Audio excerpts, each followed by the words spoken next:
Hola, ¿cómo estás? Espero que estés súper bien.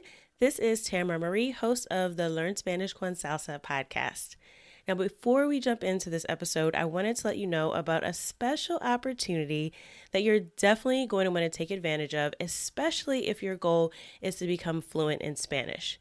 For a limited time only, my team is opening the doors to listeners of the podcast to take advantage of a free language coaching session. Now, in this session, it's not just we're teaching you about verbs or grammar, but we're really going to do a deep dive into what are your goals for learning Spanish, assess where you are on your journey to fluency at the moment, and help you map out a 90-day plan for how you can get to fluency. So we are going to help you take your Spanish to the next level, whether you're afraid of speaking Spanish or you just get a little bit nervous when you're talking to native speakers, or maybe you've got some of the basics down, but you really know that you struggle with getting your Spanish to flow and your listening skills aren't up to par.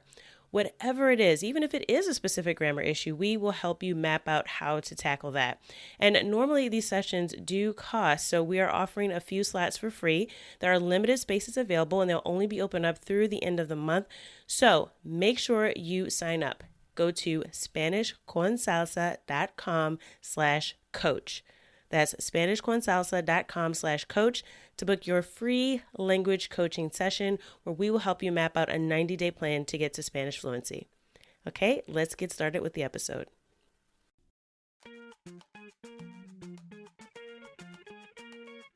Bienvenidos! Welcome to the Learn Spanish con Salsa podcast, the show for Spanish learners that love music, travel, and culture. Close your grammar textbooks, shut down the language apps, and open your ears to how Spanish is spoken in the real world. Let us show you how to go from beginner to bilingual. Here is your host, certified language coach, Tamara Marie. Hola y bienvenidos al episodio 32. Welcome to episode 32 of the Learn Spanish con Salsa podcast. In this episode, we're going to talk more about travel in Latin America and how you can create a truly culturally immersive experience when you travel. So I'm going to walk you through some steps for how to prepare for a trip to any Spanish-speaking country so that you can experience the country like a local. So you get more of an experience of someone who actually lives there and not so much of just being a tourist. So maybe you've already got a list of countries that you love to visit in Latin America. Maybe you've even already booked your next trip, right? You've looked at your flight, your hotels, or if you're going to stay at a hostel or an Airbnb, whatever it is. Maybe you've already gotten to that point and you're just ready to plan for how you can actually get a true immersion experience for your trip. Now, when many people travel, one of the number one things they want to do, right, when they get there is try to practice their Spanish with the locals, right?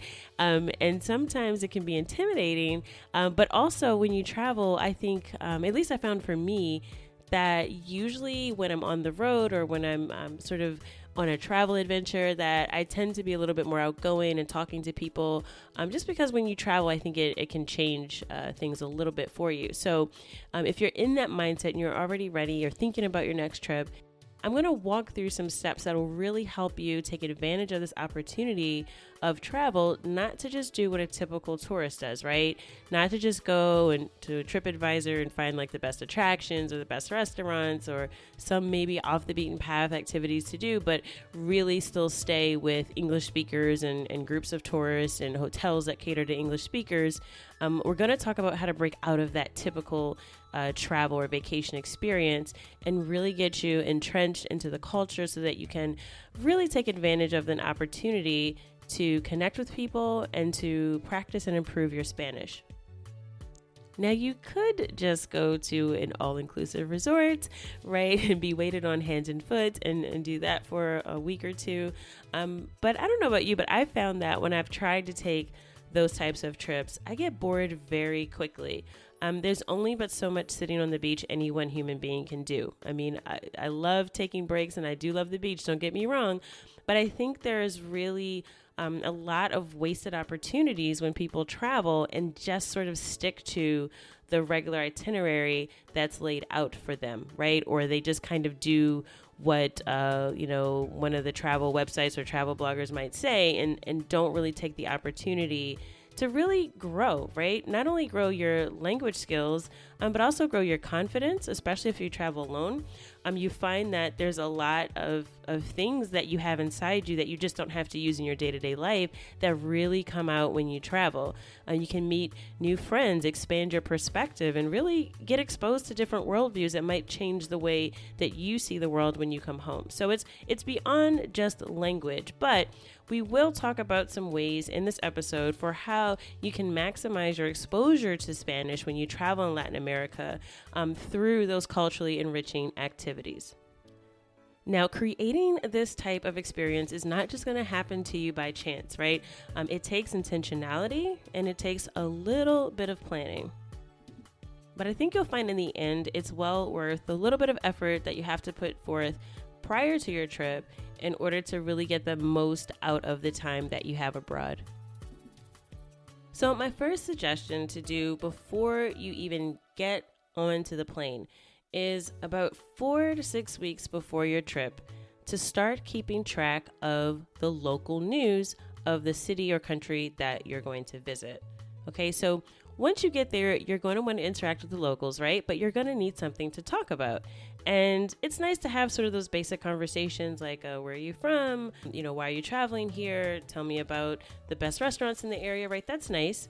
But if you have an idea about what's actually going on currently in the country, it really informs your conversations a lot more, and you'll have something interesting to talk about, right? So it doesn't have to be politics, right? It can be anything that you're interested in, but just try to stay current on what's happening right now, right? So if you're into theater, know what shows are in town. If you're into music, find out what concerts are going on. If you're into fashion, find out about what the latest fashion news is in the country, right? So it still can be something you're interested in, but I do recommend to really get some idea of what the current events are of the place that you're going to. All right. So to do that, you can do a simple search on the internet, right? We've got almost everything at our fingertips these days.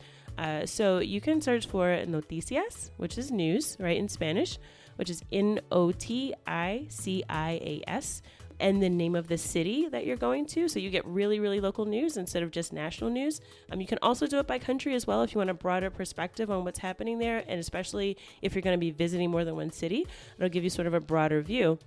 But do a search for Noticias, the place you're visiting, and you should find a lot of different resources that will help you learn about what's going on in that country. And again, if you start doing this about 4 to 6 weeks before your trip, and then just kind of keep on top of it every week and just see what the news stories are that are developing, you'll find yourself in a much better position to have an informed conversation and a much more interesting conversation when you go there. I'll give you one example. I know I went to Costa Rica years ago, and there was actually a volcano that had recently erupted there, right? It was one of those that was just ash, wasn't like really a lot of lava, but there was this layer of ash that was like coating the capital city of San Jose, right? And there was, still by the time I got there, they were still doing a little bit of cleanup. So it was something that, when we got picked up at the airport, I could have a conversation with the driver about, and he told me a little bit more about it. And, for them, it's more of a common occurrence, I guess. So it wasn't sort of a natural disaster, so to speak, but it did disrupt things a little bit. But had I not read the news prior, I wouldn't have been able to have that context, and I would have been shocked, right?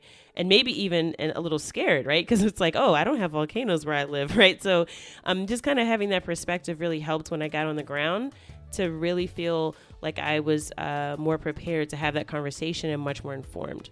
So that's just one example. There's plenty of others. But again, this is something that you can do very easily. You can look for things that are, of course, in Spanish as well. So this is a good opportunity for you to practice your reading comprehension in Spanish, learn some new vocabulary, and also your listening comprehension. If you go onto a site like YouTube or one of the news sites, try to look for some of the video clips of some of the local news stories as well, so that you can also practice your listening skills as you're getting informed about what's going on in the place that you're going to visit.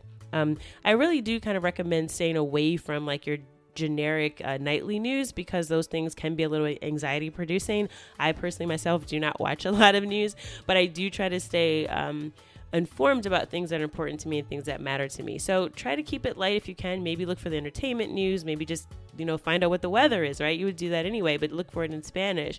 So there's a couple of things you can do, but I would kind of steer away from, looking up crime, and you want to be safe when you travel, but I wouldn't focus on that type of news. Try to look for something that's a little bit lighter and a little more interesting, and something that you're interested in that you like to talk about when you get there. All right. So one good site for that, I'll actually post a link in the show notes page. So if you go to learnspanishconsalsa.com/32, I will include links to all the sites I mentioned. So make sure you check out the show notes if you want to get the links to these. But there is one site in particular that I really like. It's called kiosco.net. So it's KIOSK.net, N-E-T. And they actually have headlines and the front page, actually, like the actual image of the front page of newspapers from all around the world. And they definitely have covered all of Latin America.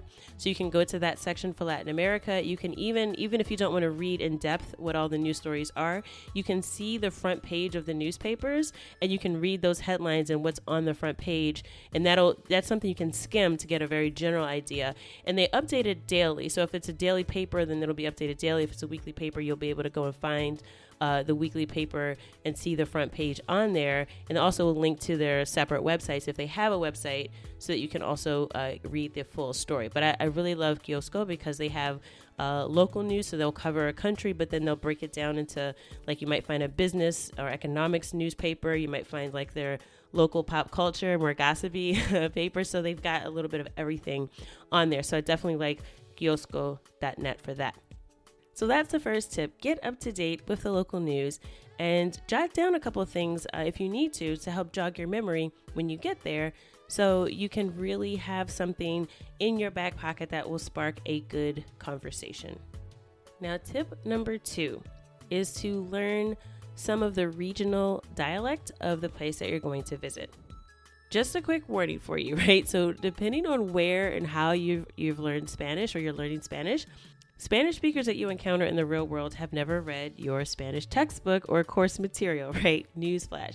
So in their day-to-day lives, especially depending on where you go, you may hear some words that you've never heard before. And most of that is because Spanish is a very diverse language, and just like English or many other languages, there are a lot of regional words and dialects, right? So for example, here in the U.S., I'm from the East Coast, so when we're talking about carbonated beverages, we refer to them as soda. But if I was to go to Chicago or somewhere in the Midwest, they would say pop, right? Just like short for soda pop. We chose to say pop. Well, we chose to say soda. They chose to say pop out of soda pop. So we've got that sort of difference in something that's a very basic thing, right? But if you were learning English and you weren't aware of that, and you were dropped off in Chicago, but your English textbook told you that this asked for a soda, and you go to Chicago and you hear someone say, do you want a pop? You might be a little bit confused, right? So some things are just that simple, but other things are a little bit more complicated and complex, right? Down to how people speak, right? So different accents are something to get used to, as well as not just the words for simple things like soda, but also some verbs and the way that they're used. And there's some things that may be vulgar in one country but are not vulgar in another. So it's something that you'll want to look into before you travel. So if up until this point, you've been just generically learning Spanish and sort of learning, from whatever resource you find, and let's say you're planning to visit Medellin, Colombia, I would suggest that a little bit before your trip, and if, again, as much in advance as possible, depending on how long you're going to stay and how interested you are in the culture. But I would say at least, again, this is a thing you want to start doing at least 4 weeks before your trip. Try to get familiar with some of the regional language, okay?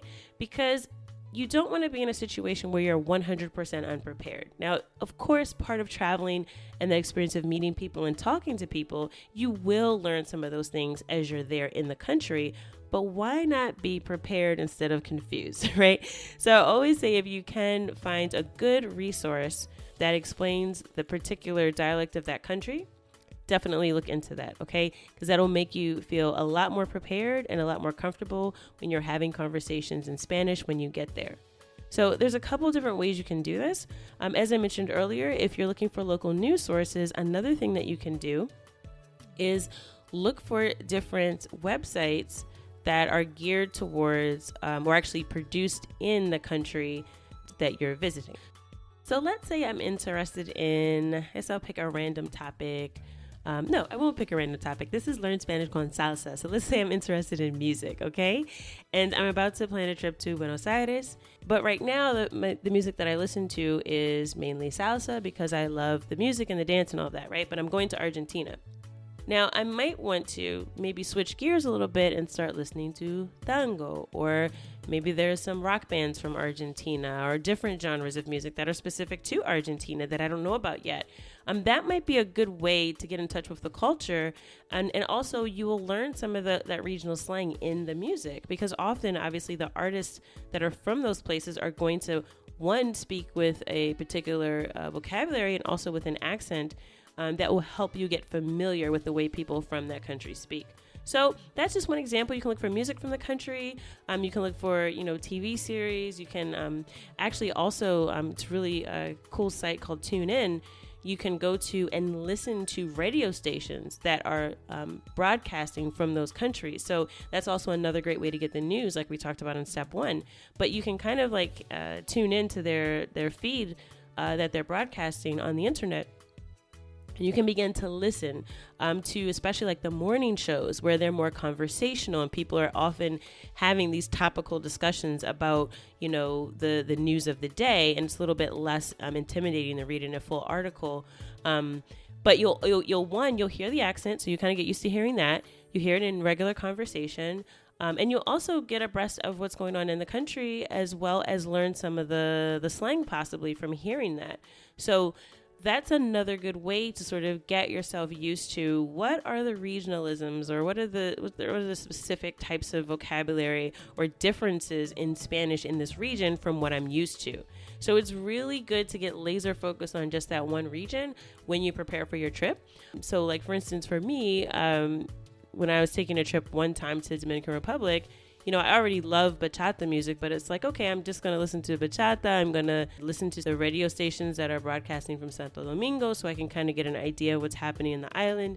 And also just really focusing on content. So like on my YouTube feed, I would look for all the Dominican type channels just in prep for the trip that were all about Dominican culture, food, like, little jokes and things about like, how Dominicans act and that kind of thing. But it was content produced by people from Dominican Republic. So I got a little bit more insight and more exposure to the accent and the language, because there's a lot of words in DR that are like so different from the rest of the Spanish speaking world. So it was really helpful to feel a little bit prepared, because after my first trip there, I felt completely unprepared. So, I kind of learned my lesson the hard way. If you're new to the podcast, you may not know this already, but if you've been listening for a little while, you're probably already aware that because I couldn't find any resources when I was preparing for my trip to the Dominican Republic, I actually worked with some Spanish speakers and teachers from the island to develop a Dominican Spanish course that will be really helpful in helping you prepare for your trip to Dominican Republic if that's on your travel bucket list, which if it isn't, I definitely recommend that it is. So if you want to try it out for free, you can get a free trial. Just search for Dominican Spanish 101. I will also include a link in the show notes page, again, learnspanishconsalsa.com/32 for this episode, so that you can get the link directly to the free trial of the Dominican Spanish 101 course. So I'll include links to resources for all of the dialects that I have. I also have Puerto Rican Spanish, Cuban Spanish, and a few other dialects available as well. So I will link those country-specific resources as well in the show notes. Another great resource, and again, I'll include this link in the show notes, learnspanishconsalsa.com/32. Spanish Pod 101. They have a great regional Spanish series that not a lot of people probably know about, but they don't have it for every country, but they do have a few different resources that for, I think, Peru, for Mexico, a lot of it is Mexico. They have a great series for Costa Rica that I definitely recommend that I used before my trip to Costa Rica. And I can tell you right now, it really helped me understand conversations because I would hear locals talking to each other. And I remembered some of the vocab I learned from the regional Spanish series on Spanish Pod 101 while I was in Costa Rica. And I was like, oh, I understand what they're saying, because they were speaking more informally, because they weren't talking to me, they were talking to each other. But I was able to sort of eavesdrop a little bit, right? I think we all do that as language learners, like, oh, can I understand what they're saying? So I had one of those moments, and it was great because I felt prepared, and I felt like, I have like the inside scoop here. Like, I'm not just, a typical tourist who just showed up here to go to the beach or, do ecotourism or whatever. I kind of have a little bit more of an idea of how people speak that are actually from Costa Rica. So that I find to be really, really helpful. Even if you only catch a couple things, it's a few things more than you would have caught had you not even tried to prepare. So I definitely think it's worth it. And it also can be a topic of conversation, because if you say one of those words, someone might look at you and go, wait, where are you from? How did you know that, right? It's almost like, how did you know our secret? That's happened to me before. So it's a lot of fun to kind of play around with that. And it's a huge part of the culture, and it'll teach you so much about the people as well. So definitely recommend learn some of that local language and dialects before you go. Now, the third thing I recommend, and this goes along with 1 and 2, it's to get yourself exposed a little bit in advance to the culture that you're about to immerse yourself into, is get a language partner that's from the place you're about to visit. Okay. So this is a really good way, and even better than the first two options I've given you so far, even better way to get used to the way that locals speak. So you can use a language exchange site or an app like Tandem or HelloTalk.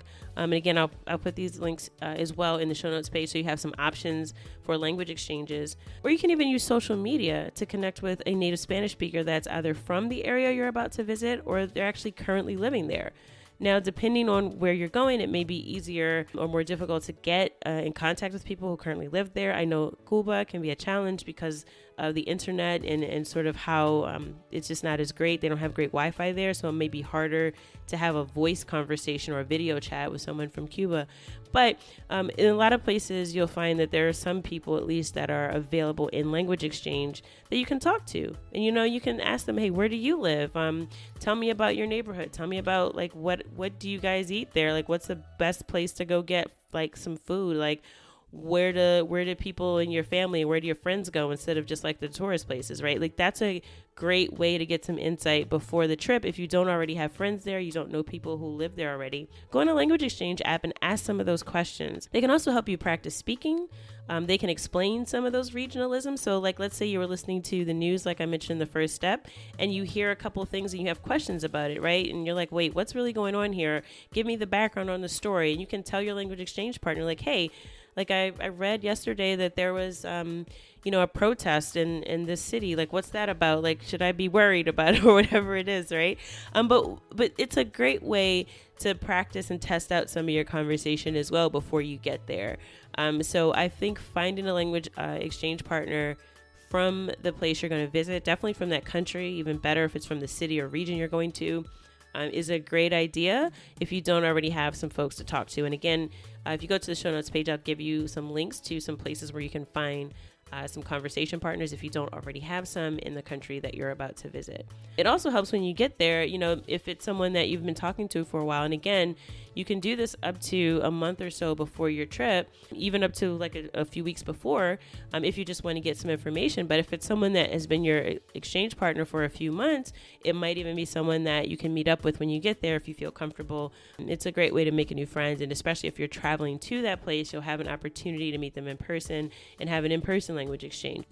Okay, tip number 4, connect on social media.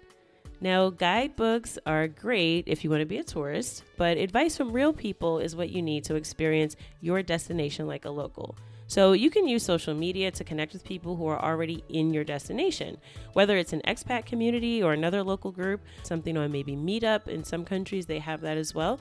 You can connect with these people before you get there and ask for ideas of where to go or places that you should see and things to do. Also, the site Airbnb, they've started these experiences that you can sign up for, and you can experience your destination with a local. So they'll actually take you around, and they'll usually take you through something very specific, like maybe a cooking class or a yoga on the beach or a hike through a certain park, or there's all types of activities, a bar crawl or just a food truck tasting type thing. There's all types of diverse things on Airbnb experiences. So that's something to also check out, because usually these people are vetted. So it's a little bit more comfortable if you don't feel, especially if you're a solo traveler, you're not 100% comfortable with just meeting a language exchange partner. The Airbnb experiences have been pretty well vetted. And I actually, so as a side note, when I took a trip to Cartagena in Colombia, I actually did use Airbnb experiences because I didn't really plan the trip. And I'll talk probably about that another podcast, another one of my interesting travel stories. But I didn't actually plan to go there. So I didn't have any itinerary. So when I got there, I said, well, what will I do? I don't really know anyone in Cartagena. So I just, I used Airbnb experiences and I had a great time on a few excursions, went out on a boat, had some fresh fish. It was great. It really saved my trip because I hadn't really planned in advance. So Airbnb experiences is great. And you really do get more authentic experiences. It's not just going on a group tour. Usually it's, not these like huge companies that are running these. These are people who have a particular unique experience to take you through that from where they're from. And it's really interesting. And this is another person you can practice your Spanish with. And this is somebody who will probably be much more comfortable with talking to you in Spanish because they are an outgoing person who has signed up with Airbnb to give you an experience. So it's someone that is probably a lot easier to have a conversation with than just sort of randomly walking up to someone on the street and trying to spark up a conversation, right? If you're not a super extrovert. So Airbnb experiences are great. Connecting with people on social media as well before you go, looking up some groups. So for instance, if you are interested in salsa dancing or yoga, you can search on Facebook for yoga in Cartagena or salsa dancing in, let's say, Argentina, because believe it or not, I did find salsa dancing in Argentina, even though it's the home of tango in Buenos Aires. So kind of look for some of those things before you get there so that you can connect with some real people, right? And then find out like, hey, there's a Friday salsa night. Is this a really good one to go to? Is it well attended? Like, how are the dancers? Like, you can kind of get the inside scoop instead of just randomly exploring and going to a place that ends up being a hole in the wall, because even though it's advertised, it's really not a good spot to go to. So anyway, that's another recommendation, connecting on social media. I think it's a great way to get in touch with some people who are actually there on the ground to get some more updated information. And also, again, more people to connect with before you get there, especially if you're a solo traveler. The next thing I'd recommend is to find a language school. Now, I know you're probably thinking, okay, I want to go on vacation. I want to travel. I do not want to go to school, right? But you really don't have to enroll in an intensive language course. But I do think attending a language school while you're traveling is a great way to ease yourself into speaking Spanish, especially if you haven't been using Spanish in your life day to day. You can often find really affordable group classes that are just maybe a few hours a day, even going up to 4 hours a day, depending on how intensive you'd like to study.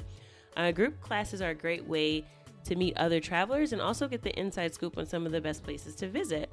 Now, if group classes aren't your thing, many language schools also offer private lessons. And that's really good if you're more of an intermediate or advanced learner and you need to focus on improving some specific skills, or if you just don't want the time detracted from your lesson that comes from a group, right? Even if it's a small group, you've got to sort of give them time to ask questions, and that kind of could take away from your lesson, depending on how intensive, again, you want to focus. Other people do like the group lessons because of the social aspect of talking to other people. But also, don't be afraid to ask your teacher, whether group or private lesson, for some recommendations for other things to do during your breaks, different places to visit. They're usually a great resource because they're used to talking to travelers that come through that are learning Spanish. And also, a lot of the language schools that teach Spanish abroad, not only are they pretty affordable, but they also host social activities and excursions that can really help you adjust to being immersed in the local culture. And again, this can be especially helpful if you're traveling by yourself. So language schools are a great resource, not just for practicing your Spanish and getting used to where you are. They also, of course, will give you some of the local customs as well. And it's a real good way to get yourself in touch with speaking Spanish again and just getting used to the language before you sort of go out exploring. Now, a hallmark of most language school experiences is the homestay. And if you've never done this before, you've never heard of this, This is an opportunity where you get to stay with a local family, and these are families that have been selected and vetted by the schools. So you stay in their home, you have conversations with them, you almost become a part of the family, right? You have meals together. And this is hands down the best way to experience life in the country in an authentic and immersive way. Often the families that you'll be staying with do not speak English, so you'll have to speak to them in Spanish, and it will force you to speak Spanish because you really won't have another option. So homestays are a great option, and many language schools, even when you sign up for courses, they encourage you to try the homestay, because what can usually happen, especially if you take group classes, you're going to be with other people who are learning Spanish, and what are you going to do during the breaks? You're probably going to revert to English. And that can be a good break, especially if you're in an intensive 4 or 5 hour a day class. However, if you really are trying to make some progress and really trying to get yourself immersed in Spanish, staying with a local family is a great way to find out how it is day to day to live there. And also it helps you become a great problem solver, because you have to figure out how to communicate with someone who doesn't speak any English, so you don't have that crutch. Now, granted, it may sound scary to some people. They might go, oh my God, what would I do in that situation? It's not, super scary at all. The language schools are communicating with the families, are communicating with you. So if you have something you need to let them know in English, you can do it through the school. It's not, you're not going to be completely on your own. But I do remember when I actually took a trip to Panama, I went to a school there called Habla Ya, and I definitely recommend it. It was a great school, and I stayed with the host family for a week. And I remember trying to explain to them that I was vegetarian, because they also cook for you most of the time. Your meals are included in what you pay for your stay. And yeah, it was great because I learned about some new vegetables, right? Because I was in Central America, and the cuisine there is different, and they have vegetables there that we don't have where I'm from. So it was a really cool way for me to communicate, but I had to make sure, okay, this is a vegetable, right? This because I've never seen this before. What is this? It's not meat. So it's great, the things that you learn and having to go through those experiences, and there's really no match for actually being in that situation where you have to use Spanish. And it's also a safe space because, you're with a family who's had other students stay with them, other English speakers or people who speak other languages. So it's not new to them. They're going to know how to communicate with you. And you also have the school there to support you. So it's a good way of getting your feet wet with immersion without being completely on your own. So if you haven't tried a homestay yet, or you haven't tried a language school abroad, I definitely recommend it. And again, they're also generally, if you're traveling within Latin America, they're usually very affordable. So it's not as much tuition as if you were to go take a course at a local college, for instance, in Spanish. But I think they're much more valuable because you get all this other insight. So that is tip number 5. So those are my 5 tips for how to prepare for a true immersion experience on your next vacation to Latin America. So just a quick recap. The first tip was to keep abreast of local news before your trip. The second is to learn some of the regional dialects. The third was to get a language exchange partner from the country you're visiting. The fourth tip is to connect on social media to find groups that are really in the country that you're visiting that cater to your interests. And I also mentioned Airbnb experiences and meetup.com there as well. And the last tip was to find a language school and take some Spanish classes while you're abroad to really prepare yourself to experience the country authentically. So that is it. Those are my 5 tips to prepare for your next trip to Latin America, so you can make it a true immersion experience and not just be a typical tourist. And I know if you're listening to this podcast, you love music and you probably also love travel and culture, and that you're probably a person that wants to explore beyond just doing the all-inclusive route. So definitely try out those 5 tips. Let me know what you do to prepare for your trips abroad, and if anything I said that you've tried before, or if there's something else that I didn't mention that you would like to share. So that is it for this episode of the Learn Spanish con Salsa podcast. And as always, I hope something that you heard today, when you put it into practice, will help you go one step closer from being a beginner to bilingual. Hasta la próxima.